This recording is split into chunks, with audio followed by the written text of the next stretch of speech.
Hechos capítulo 18. Pablo en Corinto. Después de estas cosas, Pablo salió de Atenas y fue a Corinto. Y halló a un judío llamado Aquila, natural del Ponto, recién venido de Italia con Priscila su mujer, por cuanto Claudio había mandado que todos los judíos saliesen de Roma. Fue a ellos. Nota: Claudio expulsó a los judíos de Roma en el año 49 después de Cristo. Versículo 3.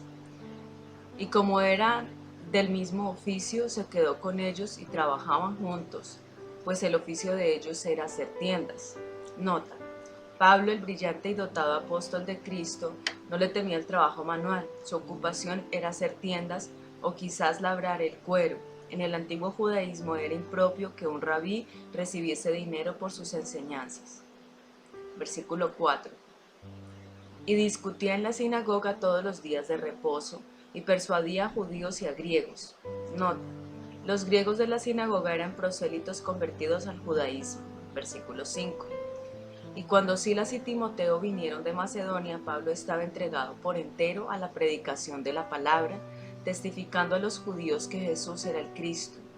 Pero oponiéndose y blasfemando esto, les dijo, sacudiéndose los vestidos: vuestra sangre sea sobre vuestra propia cabeza.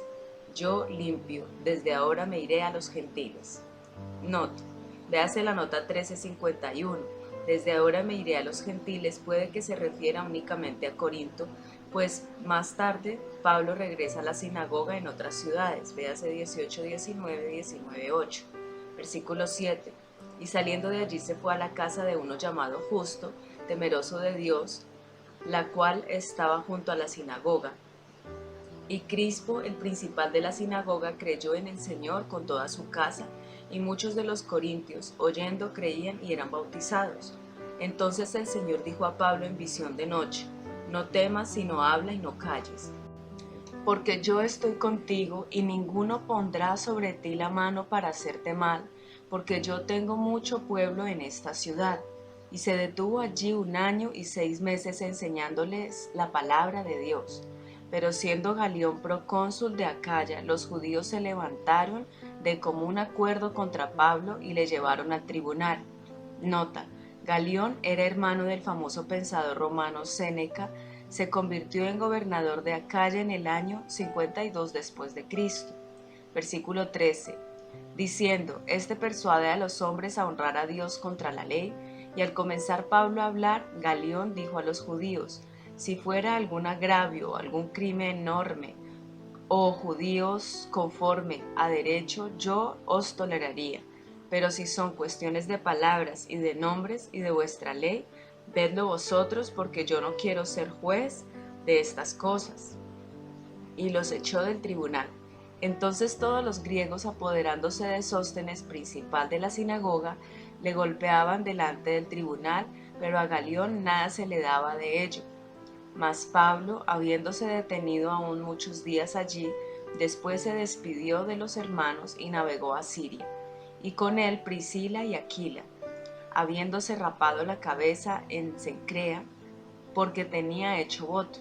Nota: este voto es difícil de identificar. Un voto de Nazareo no podría ser tomado fuera de Judea, por lo que este debe haber sido un voto personal en acción de gracias por el cumplimiento de la promesa de Dios de versículos 9 y 10 y la protección divina que recibió en Corinto.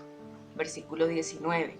Y llegó a Éfeso y los dejó allí, y entrando en la sinagoga discutía con los judíos, los cuales le rogaban que se quedase con ellos por más tiempo, mas no accedió, sino que se despidió de ellos diciendo: es necesario que en todo caso yo guarde en Jerusalén la fiesta que viene, pero otra vez volveré a vosotros si Dios quiere, y zarpó de Éfeso.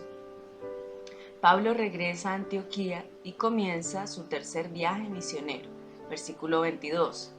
Habiendo arribado a Cesarea, subió para saludar a la iglesia y luego descendió a Antioquía.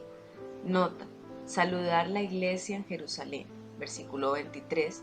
Y después de estar allí algún tiempo, salió recorriendo por orden la región de Galacia y de Frigia, confirmando a todos los discípulos. Nota: este versículo marca el tranquilo comienzo del tercer viaje internacional de Pablo. Apolos predica en Éfeso, versículo 24. Llegó entonces a Éfeso un judío llamado Apolos, natural de Alejandría, varón elocuente, poderoso en las Escrituras. Nota: las referencias que hace Pablo a Apolos en 1 Corintios 1, 12, 3, 4 indican que después este se convirtió en alguien muy familiar para la iglesia de Corinto. Versículo 25. Este había sido instruido en el camino del Señor y siendo de espíritu fervoroso, hablaba y enseñaba diligentemente lo concerniente al Señor, aunque solamente conocía el bautismo de Juan. Nota: riqueza literaria. Fervoroso. Compare celo, partidario, hervir, fervor, viviente, caliente, lleno de ardiente celo. Es lo opuesto a dignificado, frío, sin emoción. En un contexto cristiano designa una temperatura espiritual alta, inflamada por el Espíritu Santo. Apolos era todo un hombre apegado a las Escrituras y lleno de fervor espiritual. Versículo 26. Y comenzó a hablar con denuedo en la sinagoga, pero cuando le oyeron Priscila y Aquila le tomaron aparte y les pusieron más exactamente el camino de Dios. Nota: y les pusieron más exactamente puede referirse a la incompleta concepción de Apolo sobre el ministerio del Espíritu Santo, lo cual sería descubierto por Pablo al visitar a los Efesios, a quien Apolos había ministrado, versículos 24, 19, 1 y 2. Versículo 27. Y queriendo él pasar a Acaya, los hermanos le animaron y escribieron a los discípulos que le recibiesen, y llegando él allá fue de gran provecho a los que por la gracia habían creído, porque con gran vehemencia refutaba públicamente a los judíos, demostrando por las Escrituras que Jesús era el Cristo. Nota final. Asia y Grecia revisitadas. Tercer viaje misionero de Pablo, Hechos 18:23 al 21:16. Pablo visitó las iglesias de Galacia por tercera vez y entonces se quedó residiendo en Éfeso durante más de 2 años. Al dejar Éfeso, Pablo viajó de nuevo a Macedonia y a Acaya, Grecia, para una estancia de 3 meses. Regresó a Asia a través de Macedonia. En el tercer viaje, Pablo escribió 1 Corintios desde Éfeso, 2 Corintios desde Macedonia y la epístola a los romanos desde Corinto.